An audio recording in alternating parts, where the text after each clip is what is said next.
오늘 다윗 왕의 유언이라고 하는 제목을 가지고 함께 한번 생각을 해보려고 그러는데, 유언 써놓은 사람 손 한번 들어보세요. 안 죽을 것 같으니까 다 안 써놨어요. 저도 안 써놨어요. 저도 몇 번 망설여 봤어요. 녹음을 해놓을까 써놓을까. 유언, 우리 집 사람한테 유언이 뭐냐고 영어로 물어보니까 깜빡깜빡 하더라고요. will, W-I-L-L이 유언이에요. 내가 will을 써놓을 건가 안 써놓을 건가 한번 생각하시면서, 임종시에 하는 말은 평상시에 하는 말보다 천지 차이가 있는 줄 믿으시기 바랍니다. 마지막 유언은 특별한 의미가 있죠. 다윗 왕이 아들 솔로몬을 불러놓고 마지막 유언을 할 때 한번 생각해 보시면서 함께 은혜 받기를 바랍니다. 많은 사람들은 유언이나 임종어를 들어보면 그 사람의 삶과 직접적으로 연결이 될 수 있죠. 괴테, 어둡다, 또 나에게 빛을 달라. 그 괴테가 마지막으로 한 얘기죠. 잔 번년, 나를 받아 주시옵소서, 내가 이제 당신께로 가나이다. 베이토븐, 이제부터는 천당에서 노래를 듣겠다. 찰스 모레이스라고 하는 사람은 나는 지옥에 떨어진 자의 무서운 고통을 받고 있다. 어드리 헵번, 영국의 부유한 은행가 아버지와 네덜란드의 귀족 어머니 사이에서 태어났죠. 어드리 헵번은 어렸을 적에 겪은 2차 대전 시절에 극한적 어려움의 삶을 기억하고 있었습니다. 그녀의 인생의 후반기에 접어들어서 은막의 스타로서 화려한 명성을 뒤로 두고 수단과 에티오피아, 방글라데시, 엘살바도르, 소말리아 등에서 정말 겸손한 봉사와 희생의 자세로 구호 활동을 했다고 했죠. 대장암 말기를 겪으면서도 아프리카 소말리아에 가서 마지막 구호 활동을 벌였을 때에 어드리 헵번의 마지막 유언을 온 가족이 모인 자리에서 자신이 늘 좋아하는 샘 레번슨의 시에서 마지막 유언을 남겼다고 하죠. 들어보세요. 어드리 헵번의 유언입니다. 아름다운 입술을 가지고 싶으면 친절한 말을 하라. 사랑스러운 눈을 가지고 싶으면 사람들에게 좋은 점만 보아라. 날씬한 몸매를 가지고 싶으면 너의 음식을 배고픈 사람들과 나누어 주어라. 아름다운 머리카락을 가지고 싶으면 하루에 한 번 어린아이가 손가락으로 너의 머리를 쓰다듬게 하라. 아름다운 자세를 가지고 싶으면 결코 너 혼자 걷고 있지 않음을 명심하라. 사람들을 상처로부터 복구되어야 하며 낡은 것으로부터 새로워져야 하고 병으로부터 회복되어야 하고 고통으로부터 구원받고 또 구원받아야 한다. 결코 누구도 버려서는 안 된다. 만약 도움의 손이 필요하다면 너의 팔끝에 있는 손을 이용하면 된다. 네가 더 나가 나이가 들으면 손이 2개라는 것을 발견하게 된다. 한 손은 너 자신을 돕는 손이 돼. 다른 한 손은 다른 사람을 돕는 손이 된다.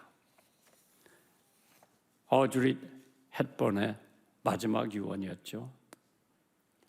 우리나라의 유명한 순교당한 주기철 목사님, 일제 신사 참배를 거부하고 평양 감옥에서 7년간 고난을 받으시다가 순교한 주기철 목사님, 마지막을 마칠 때 그 부인 오시라고 하는 사모님에게 4가지 부탁을 합니다. 80 노모를 부탁하오. 내 육체는 평양에 묻어주오.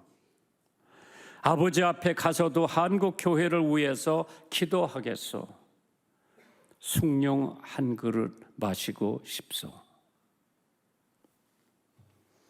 그 이상 4마디의 말을 남기고 1944년 4월 21일 순교를 했습니다. 그 막내 아들 고 주광조 장로님은 극동방송 부사장으로 오랫동안 수고하시다가 하늘나라로 가셨습니다. 누가 말하기를 새의 죽음이 있어서는 그 울음소리가 애달프고 사람은 죽음에 있어서 그 말이 선하다고 했습니다.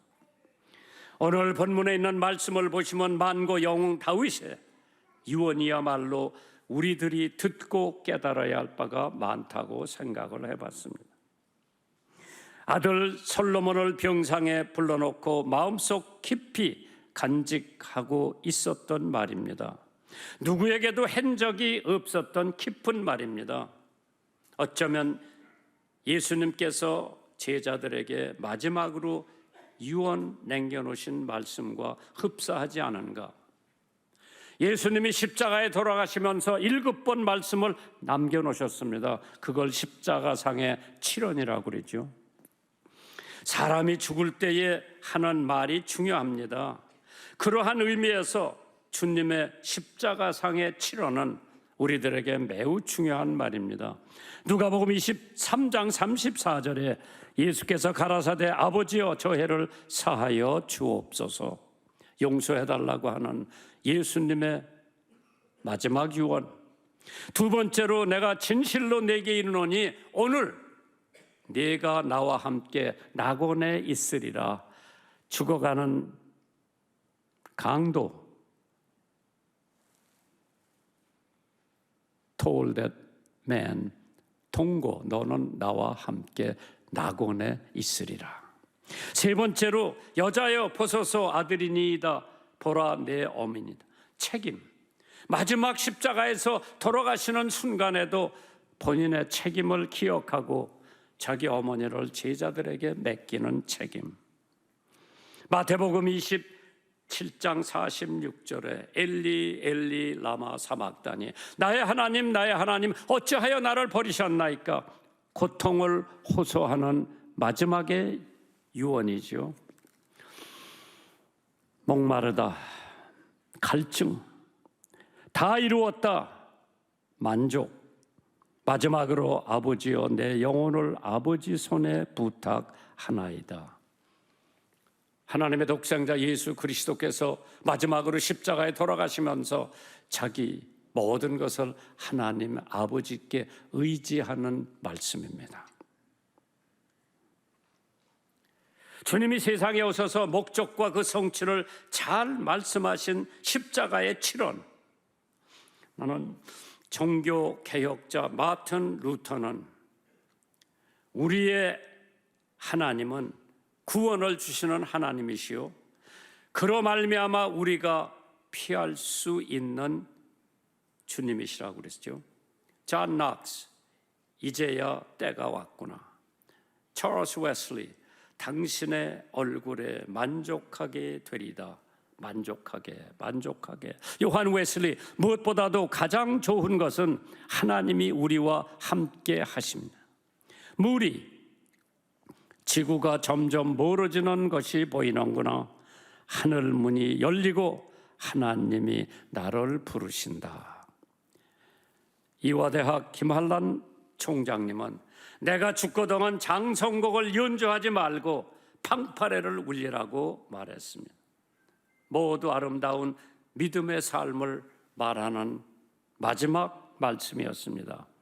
오늘 다윗 왕이 자기 아들 솔로몬에게 마지막 죽음에서도 세상 사람과 똑같다고 하는 말씀을 이어줍니다.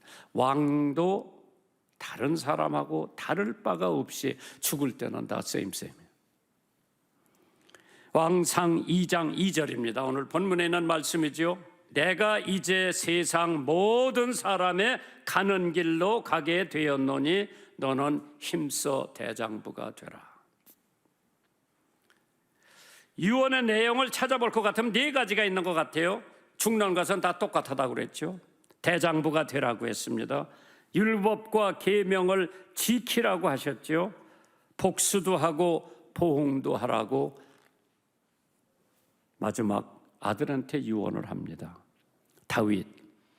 다윗의 위대성, 40년 동안 이스라엘을 통치한 사람이에요. 태평성세를 누린 사람입니다.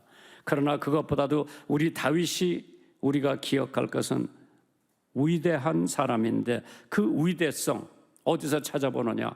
다윗의 쓴 시를 볼 것 같으면 다윗이 얼마나 위대한 사람이라고 하는 것을 알 수 있죠. 다윗의 시를 누구의 시하고 비교할 수가 있을까? 김소월? 롱펠로?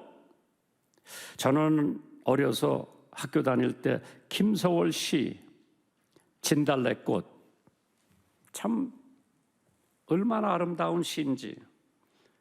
나 보기가 역겨워 가실 때에는 말없이 고이 보내드리오리다. 영변 약산 진달래꽃 아름다다 가실 길에 뿌리오리다.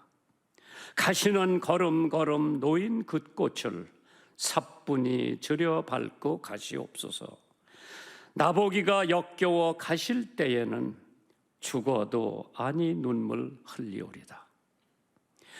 그 시가 아름답다고 할 것 같으면 다윗이 쓴 시편 23편을 한번 생각해 보세요. 여호와는 나의 목자시니 부족함이 없으리로다. 그가 나를 푸른 초장에 누이시며 쉴만한 물가으로 인도하시는도다. 내 영혼을 소생시키시고 자기 이름을 위하여 의의 길로 인도하시는도다. 나의 평생의 선하심과 인자하심이 정녕 나를 따르느니 내가 여호와의 집에 영원히 거하리로다. 김소월 시도 아름답지만은 다윗 시는 희망이 있는, 소망이 있는 시요. 김소월 씨가 쓴 시는 좀 어두운 시 같잖아요. 나 보기가 역겨워 가실 때에는 죽어도 아니 눈물 흘리오리다. 그런데 다윗 왕의 마지막 시, 나의 평생의 선하심과 인자하심이 정녕 나를 따르르니 내가 여호와의 집에 영원히 거하리로다. 희망이 있는 거예요.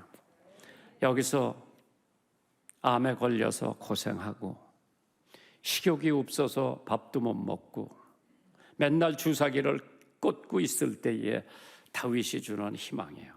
나의 평생의 선하심과 인자하심이 나를 따르르니 내가 여호와의 집에 영원히 거하리로다. 소망이에요. 희망이에요. 다윗은 다재다능했죠. 시를 읊으면 대자연이 움직이고 검은 고를 타면 사울 왕의 악신이 물러가고 물매를 던지면 적장 골리앗이 쓰러지고 활을 댕기면은 여부스 사람들이 물러가고 칼을 빼면은 브레셋 사람들이 항복을 하지 않았나. 다윗 참 위대한 왕이었죠. 그러나 그가 죽을 때는 다른 사람들하고 똑같이 죽었어. 그래서 죽음을 만인의 공도라고 그랬죠. 모든 사람들이 가는 길이 죽음이에요. 나라고 죽지 않고 홍 장로님이라고 죽지 않는 게 우리 다 간다. 준비해야 돼요. 어떻게 갈 건가? 로마서 6장 23절에 죄의 삭은 사망이요 하나님의 은사는 그리스도 예수 우리 주 안에 있는 영생이니라. 나 영생 있어. 나 죽지 않을 거예요. 난 살을 거예요. 얼마고? 영생. 영원히 살 거예요. 나이가 제일 많았던 무두사라도 죽었고 장사 항우도 죽었고 절세미인 양귀비도 죽었고 배운 사람, 배우지 못한 사람, 돈 있는 사람, 돈 없는 사람, 동양 사람, 서양 사람 고금을 막론하고 우리는 다 죽게 마련이야. 그런데 사람들은 지금 죽는다고 생각하고 있는 사람은 여기도 별로 없어. 반드시 죽어요. 추후 예수님 탄생하신 후에 125년이 지난 다음에 헬라 히랍의 철학자인 친구에게 보낸 편지 한 통이 발견되었는데 그 당시 신흥 종교였던 기독교에 대하여 이렇게 기록이 돼 있었습니다. 기독교인들은 정말 이해하기가 어려운 새 종교입니다. 사람이 죽으면 슬퍼하는 것이 아니라 기뻐하며 그들의 신에게 감사 예식을 드립니다. 그들이 시체를 들고 묘지로 행렬할 때 마치 소풍 가듯이 즐거이 노래를 부릅니다. 감사합니다. 사랑합니다. 편안히 가세요. 참 이해하기가 어렵죠, 세상 사람들이. 그리고 이런 말이 있었답니다. 소크라테스는 철학을 남기고 갔고 아리스토텔레스는 과학을 남기고 갔는데 예수 그리스도는 영원한 생명을 남겨주고 가셨다. 하나님께서 다윗 왕, 아들 솔로몬에게 왕위를 주면서 첫 번째 유언이 사람들 다 가는 게 똑같아. 그러니까 너는 대장부가 되라. 두 번째, 열왕기상 2장 3절에 네 하나님 여호와의 명령을 지켜 그 길로 행하여 그 법률과 계명과 율례의 증거를 모세의 율법에 기록된 대로 지키라. 그리하면 네가 무엇을 하든지 어디로 가든지 형통하리라, 성공하리라. 그게 두 번째 유언입니다. 비록 임금이 되어서 최고 정상 자리에 앉아있다 하더라도 자기 위에는 하나님이 계신 것을 다윗은 너무나 잘 알고 있었습니다. 하나님의 계명과 하나님의 율법을 지켜 나라가 복을 받고 하나님이 그 왕위 호위하시면서 권능과 지혜를 허락하신다고 하는 것을 다윗은 뼈저리게 체험을 하고 그것을 유언으로 아들 솔로몬에게 남깁니다. 여호수아도 마찬가지죠. 여호수아 1장 7절에 오직 너는 마음을 강하게 하고 극히 담대히 하여 나의 종 모세가 내게 명한 율법을 다 지켜 행하고 좌우로나 우로 치우치지 말고 그리하면 어디로 가든지 형통하리라. 일국의 지도자가 그것도 하나님께서 택한 백성을 인도하는 임금이 하나님의 법도와 계명을 지키지 않고 하나님의 도움을 받을 수 없습니다. 이건 이스라엘이나 대한민국이나 똑같아요. 사람의 지능은 제한이 돼 있어요. AI 암만 떠들지만은 하나님의 지혜는 무궁무진해. 인간의 지혜는 제한돼 있어요. 그 제한된 지혜를 가지고 하나님하고 맞붙으려고 하는 사람, 어리석은 사람이에요. 디모데 역시 훌륭한 외할머니와 어머니가 유산으로 남겨준 것을 받았기 때문에 디모데는 훌륭한 하나님의 사역자가 됐죠. 디모데후서 1장 5절에 보니까 너는 네 속에 거짓이 없는 믿음을 생각함이라. 이 믿음은 먼저 네 외조모 로이스와 네 어머니 유니게 속에 있더니 네 속에도 있는 줄 내가 확신하노라. 참 외할머니 할머니의 신앙의 유산을 받은 디모데, 바울 사도가 믿고 쓸만한 하나님의 종이었습니다. 내가 침례교 세계 총회에 실행위원을 할 때에 드레스덴에 가봤어요. 멋있는 도시요. 강이 항복판 흘러가고 거기 뭐가 좋다고 그래서 도자기가 좋다고 그러지? 잘 만든다고 그래요. 그 도자기 공장에 가서 커피 세트 2개를 사갖고 왔어. 우리 집사람 거 하고 내 거 하고. 참 잘 만들어. 한국 도자기보다 그때는 거기가 더 잘 만들었어. 가져왔는데 지금 그 어디 갔는지 모르겠어. 우리 집 사람은 그런 거 관심이 없더라고. 있으면 쓰고 없으면 그만이지. 거기서 드레스덴에서 나를 침례교 세계 총회장으로 출마하라 그러더라고. 나 안 한다 그랬어. 자기네들끼리 해가지고 호주에서 드레스덴에서 당선이 됐는데 아마 그때 내가 중앙교회 교인들 드레스덴에 한 80명 데리고 갔는 것 같아. 아마 백 장로님도 그때 따라가셨을 거예요. 예. 여러 사람들이 따라갔어. 홍 장로님 따라갔나 난 모르겠어. 드레스덴 독일, 그게 동독이었었어 한때는. 근데 통일이 되니까 독일이었나. 참 멋있는 도시요. 거기도 교회가 큰 게 많대. 그때 가보니까 하나님께서 일국을 통치할 때에 하나님의 계명을 지켜서 통치를 하면은 그 나라는 형통해요. 그러나 그걸 잊어버리고 저희 멋대로 하면은 국가가 기울어지는 거예요. 나 얘기 하나 하고 끝마칠게요. 잘 들어보세요. 미국의 12대 대통령으로 선출된 사람 장군이요.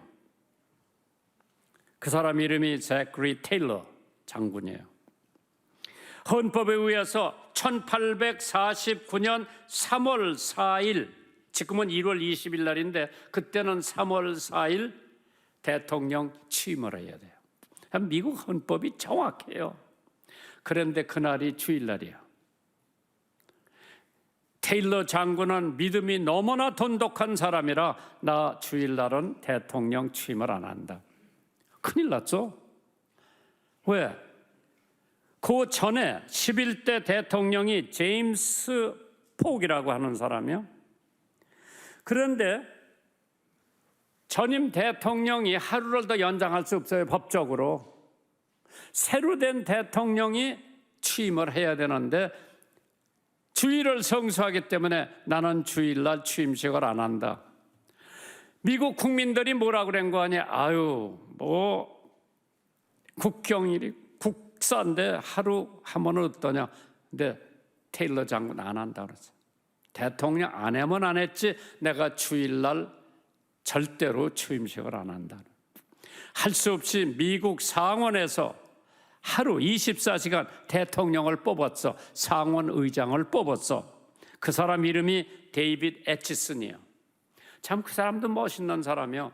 24시간 대통령을 하는 거예요.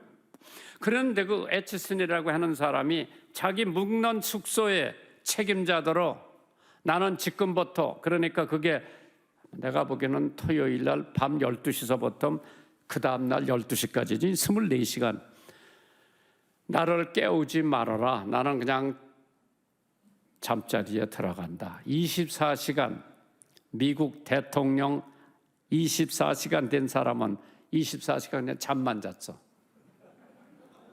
그리고 월요일 날 취임식을 했어. 주일 날 대통령직을 취임하는 것을 거절한 위대한 신앙인이 24시간 대통령직을 맡은 임시 대통령이 그 기간 잠으로 메꾼 사건, 헌법에 명시한 대통령 임기를 정확하게 지키는 미국 국민들 참으로 배울 점이 많지요. 하나님께서 언젠가는 우리나라도 그런 나라로 이어져 가는 나라가 되기를 주님의 이름으로 축원합니다.